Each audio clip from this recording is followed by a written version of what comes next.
So, welcome back to This Old Manikin. I'm your host, David Schaublock, and today we're going to talk about just some maintenance repair things. It should go without saying, but we're going to say it anyways. Anything we talk about this episode, you're going to wait until it's out of warranty. This is going to void your warranty very quickly. So if you have a manufacturer's warranty or ever going to possibly have one, don't do this. There's your disclaimer. So, I have a SimPad Plus, and it's had a very, very easy life. The other day I went to update it, charge it. I left it to charge fully. I went to press it. I'm like, something doesn't feel right. And it wouldn't turn on. And check the other buttons. This is the other button that kind of can have a problem, but this one feels fine. But it feels like there's nothing there. So I thought what we would do is just open it up. Take a look. That's what we're going to do. All right, this is your last chance. No turning back now. You're either out of warranty or you're a glutton for punishment. So we're going to take a nice set of screwdrivers here, open them up. It looks like we got a Torx. I'm guessing about T7. Nope.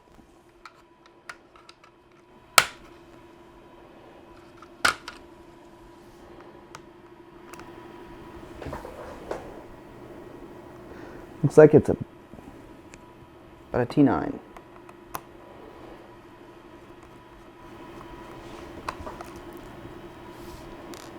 I like to do is take little CC cups, put your screws in there or on tape. So what we're going to do is take these little CC cups and hold our screws right in there, like that.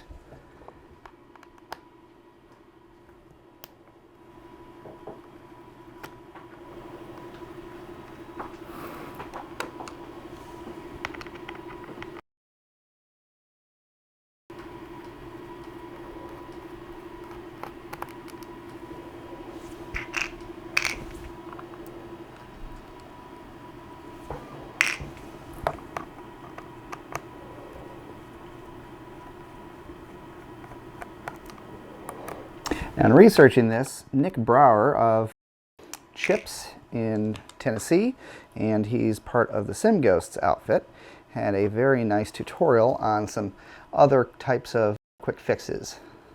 So we're going to kind of open this up and see if we have any wires that are going to get in our ways. Looks like, kind of opens like a book like that. So we've got the speaker wire over here, we've got the battery connection right there. Here's what connects that. So the very first thing I'm going to do is disconnect the battery, because I do not want to have static discharge in front of my motherboard. And then I'm just going to gently pull on that other wire. That way I've got my battery out of the way.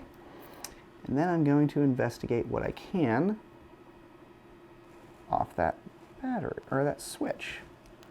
Aha! There's the culprit right there. So it looks like that actually dislodged from the motherboard, desoldered itself.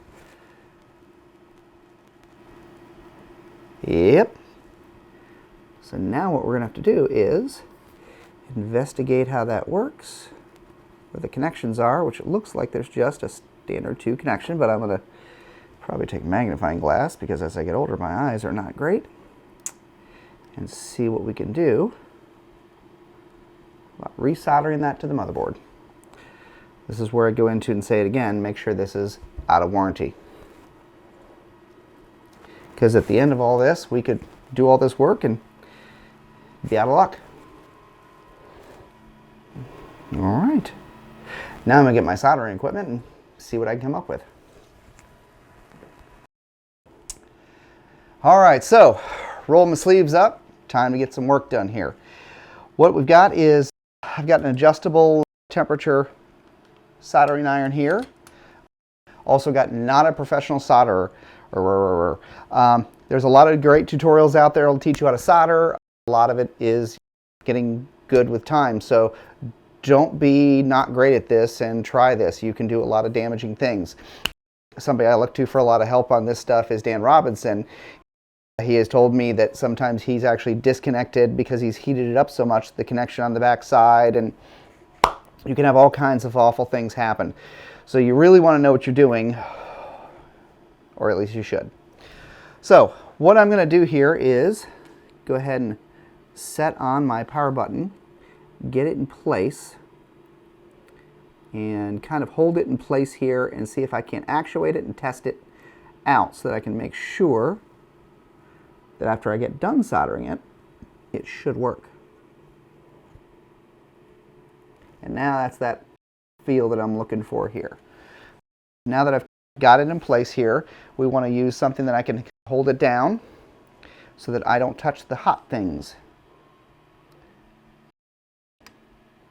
That's what I'm going to do, like that. And then with my other hand, because you always need about 3 hands, I'm going to do this.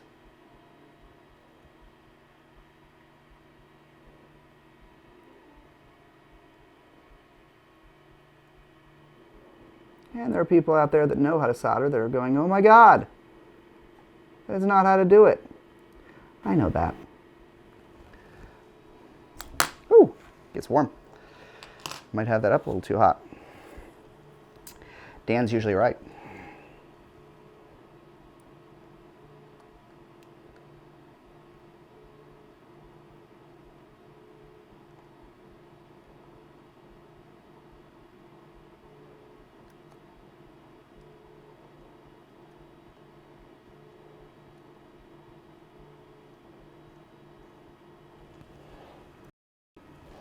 It's ugly, but we're going to let that cool down and see how it works.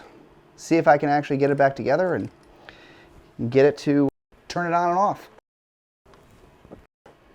First is unplug your soldering iron, because many of people have been bit by a soldering iron they thought was turned off. And I like to kind of push it out of my way. I'm going to check my temperature a little bit. Seems like everything's cooled down now. Then we're going to plug things up.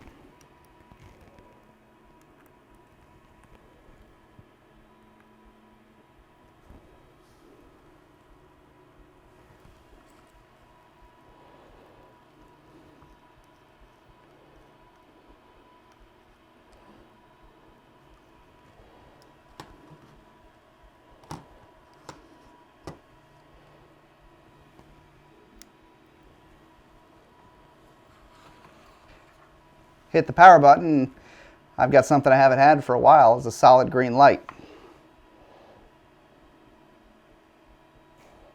Getting there.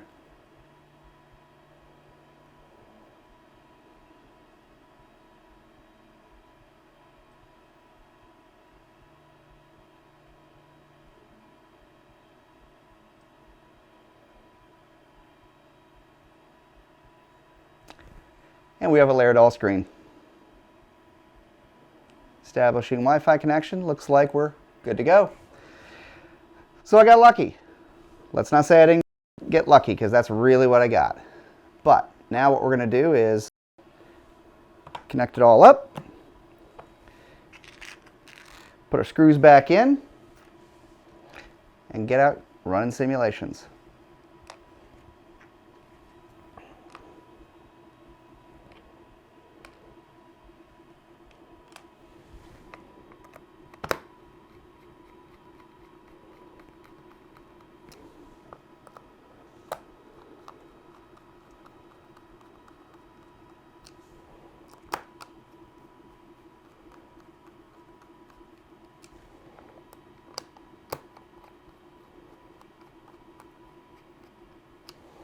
All right, screws are tight. We're back in business. So, as always, my name's David Schaublock, and this is This Old Manikin. If you have any questions, concerns, or have any things you want to reach out about, please, by all means, leave us a comment on the video or contact us anywhere you see simulation tech. And look forward to seeing you in the future. Thanks a lot. Have a great day.